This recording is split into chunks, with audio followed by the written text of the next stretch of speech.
In the heart of Gaza, under a tense grey sky, a convoy of Red Cross vehicles idles outside a guarded hangar. Here, in one of the war's most sombre exchanges, Hamas militants guard the site where the bodies of 2 Israeli hostages were handed over to a Red Cross convoy before their departure to Israel. The handover marks another painful chapter in a conflict that has already taken an unbearable toll on both sides. For Israel, the return of these bodies, shrouded in flags and silence, represents both closure and renewed grief. For Palestinians, it is a reminder of a war that continues to devastate lives and scar the landscape, even as international mediators push for a fragile peace. Inside the Gaza Strip, the atmosphere is grim. The war may have paused, but its echoes still reverberate through shattered streets and crowded shelters. The hangar itself, surrounded by armed guards, has become a symbol, a rare moment of coordination between sworn enemies carried out under the watch of the International Committee of the Red Cross. The Red Cross team, operating under strict neutrality, moves with deliberate care. Their mission is humanitarian, not political.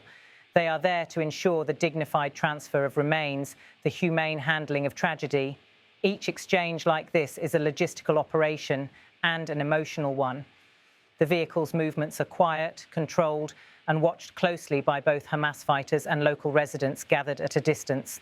The Israeli hostages whose bodies were returned today were among the many taken during the early phases of the war. For months, their fates remained uncertain. Now, confirmation has arrived not through words, but through this silent exchange. No press conference, no applause, just the slow, heavy process of war's aftermath. The Red Cross convoy enters the building to receive the bodies of 2 Israeli hostages who died in captivity.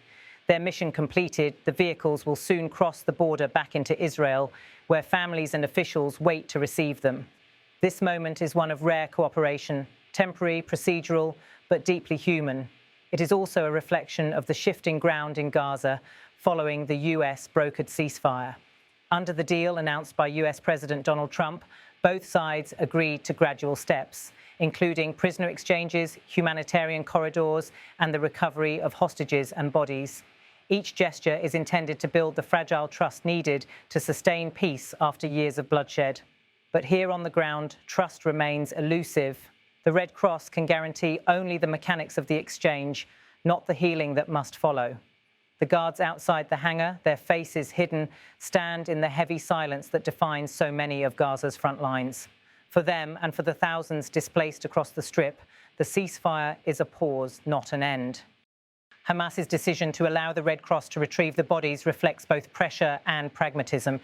The group has been under intense international scrutiny since the ceasefire took effect, facing demands from mediators in Cairo, Doha, and Washington to demonstrate compliance. This exchange, while small, carries symbolic weight, a gesture meant to reassure the world that cooperation, however limited, remains possible. For Israel, the operation is part of a broader recovery mission. Following the agreement signed in Egypt's Sharm el-Sheikh, dozens of hostages, both living and deceased, are being transferred under international supervision. Israeli officials say every return, even of those lost, is vital for national morale and family closure. At military bases and hospitals near Tel Aviv, forensic teams stand ready to identify remains, confirm identities, and deliver them to grieving families. In Jerusalem, government spokespeople have called these handovers acts of dignity in the shadow of pain. Prime Minister Benjamin Netanyahu's office issued a brief statement thanking the Red Cross for what it described as its professionalism and humanity under extraordinary conditions. Meanwhile, international attention remains fixed on the broader peace process. At the Sharm el-Sheikh summit earlier this week, President Trump called the ceasefire and subsequent humanitarian coordination a turning point for the Middle East. He declared, "We are rebuilding peace, not just walls.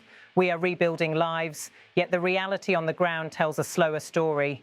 For the Red Cross, these exchanges are among the most dangerous missions in the region, often conducted amid collapsed infrastructure, limited communication, and lingering security threats. Every journey into Gaza requires coordination with multiple armed groups, careful timing, and absolute discretion. Even a single misstep could spark renewed violence. The bodies handed over today were among those confirmed by Hamas to have died in captivity. Their identities, withheld until families are officially notified, are part of a growing list of tragedies, one for each hostage taken since the early days of the war. For many families in Israel, there is still no news. For others, closure comes through scenes like this, painful but necessary. Observers in Gaza note that the event unfolded under heavy guard. The militants at the site, dressed in dark fatigues and carrying rifles, maintained strict perimeter control. No journalists were allowed near the hangar itself. Footage from AFP shows a muted exchange, Red Cross staff moving briskly, avoiding eye contact, their vehicles carrying the Red Cross emblem clear and bright against the dust. For them, neutrality is their only protection. As the convoy departs, its route toward the Erez crossing is closely monitored by both Hamas security and international observers.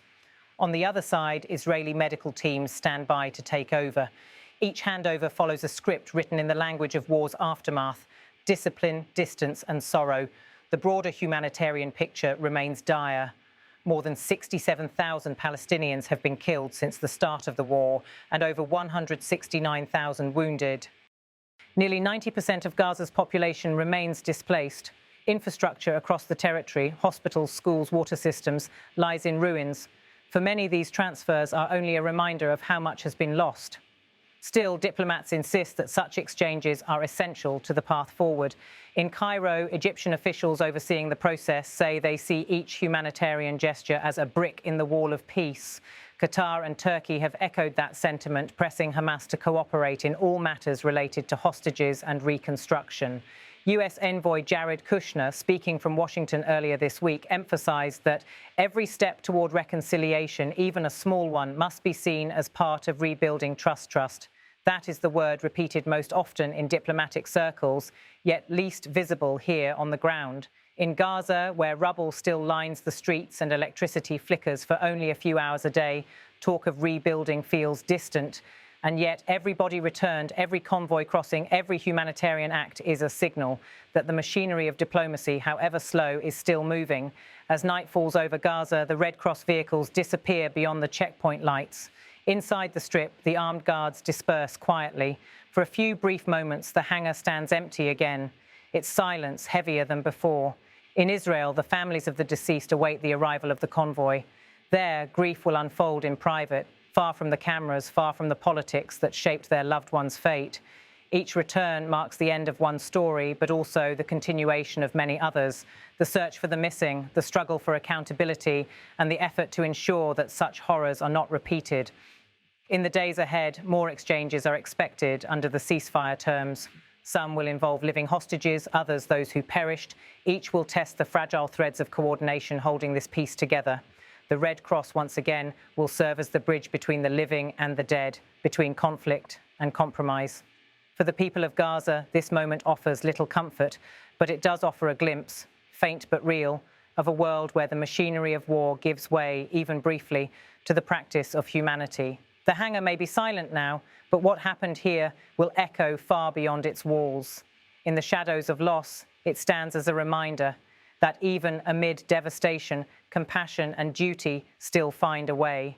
And in this fragile exchange, two bodies, one convoy, countless witnesses, lies the simplest truth of all, that peace begins not in grand declarations, but in the quiet return of the fallen.